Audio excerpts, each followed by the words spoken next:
Olá, tudo bem com você? Hoje a nossa história é sobre Salomão realizando o sonho do seu pai Davi. E sabe por que eu tô com essa roupa? Porque nós estamos em obra. Presta atenção, porque são muitos detalhes.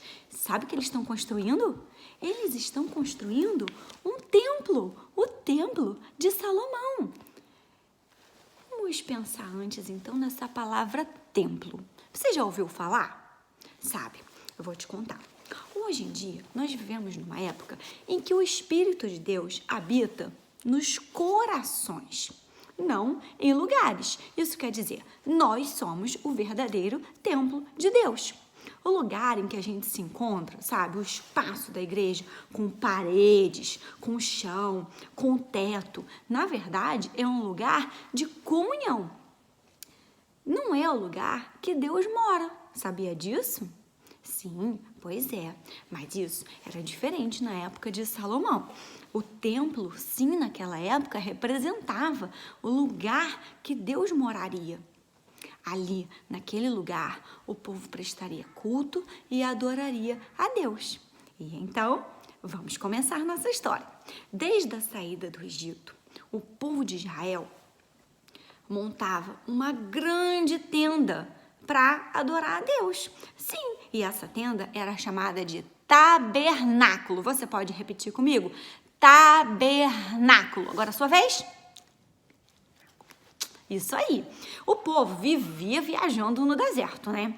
E se mudava para cá, se mudava para lá, cada parada, o tabernáculo era montado. Na época do rei Salomão, o povo já não era mais viajante, né?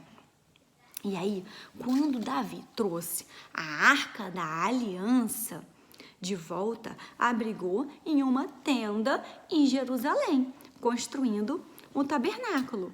E era desejo do rei Davi construir um templo para o Senhor. Mas o próprio Deus disse a ele que ia ser o seu filho Salomão, o futuro rei de Israel, que construiria esse templo. E dali em diante, sim, o templo passaria a representar a morada de Deus. E agora estamos na cidade de Tiro. E o nome desse rei, desse lugar, era Irão. Sabe o que aconteceu? Ele tinha acabado de receber uma carta de Salomão. O que será que tem nessa carta, hein? Vamos ver. Sabe o que está escrito na carta de Salomão? Que ele quer, sabe o quê? Madeira! Sim, mas não era qualquer madeira que ele queria. Ele queria cedro do Líbano, a madeira mais nobre que tinha. Para quê, hein? Para construir o templo. O rei pensou e autorizou. Deem a Salomão todo o material que ele pediu. E enquanto isso, em Jerusalém, Salomão e seus servos organizaram turnos de trabalho e pediu que todos se dedicassem. Sim, era muita gente envolvida, né? E o arquiteto desse projeto, hein? O arquiteto, quem era? Deus foi o próprio arquiteto desse projeto. E um grande projeto, com nada mais, nada menos do que 27 metros de comprimento, 9 de largura, 13,5 de altura. Quase o tamanho de um pequeno prédio. Incrível, né? Enorme. E assim, o templo foi construído com base nas instruções e na seguinte palavra de Deus para Salomão. É importante que você viva de acordo com o que eu determinei e obedeça tudo que eu disser, seguindo as minhas instruções com toda atenção e obediência. E eu vou habitar entre os israelitas. Eu não vou abandonar o meu povo de Israel. O templo era composto por três principais partes: o pátio, o santo lugar e o santo dos santos. Sabe, assim que alguém chegava ao templo, a primeira coisa que via era uma grande porta. Entrando por ela, você encontraria o altar. O altar era o local dos sacrifícios, onde o sangue era derramado para perdão dos pecados. E logo à frente, saindo do local do sacrifício, encontramos uma pia. Sabe para quê?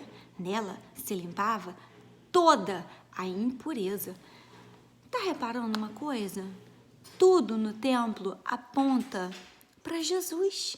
Mesmo que eles ainda nem soubessem que Jesus viria, Jesus é o sacrifício vivo que morreu por nós, nos deu perdão,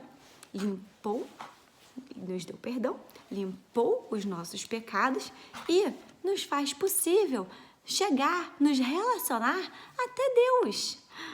Incrível isso, não é verdade? Então, depois de construído o templo, Salomão trouxe a Arca da Aliança, que foi posta no lugar santíssimo, e a presença de Deus encheu aquele lugar. A Bíblia conta que Salomão e todos os que estavam ali glorificaram a grandeza de Deus e a sua fidelidade. E então, Salomão se ajoelhou e pediu ao Senhor: olha para este templo, dia e noite, o lugar que disse: aqui o meu nome será honrado.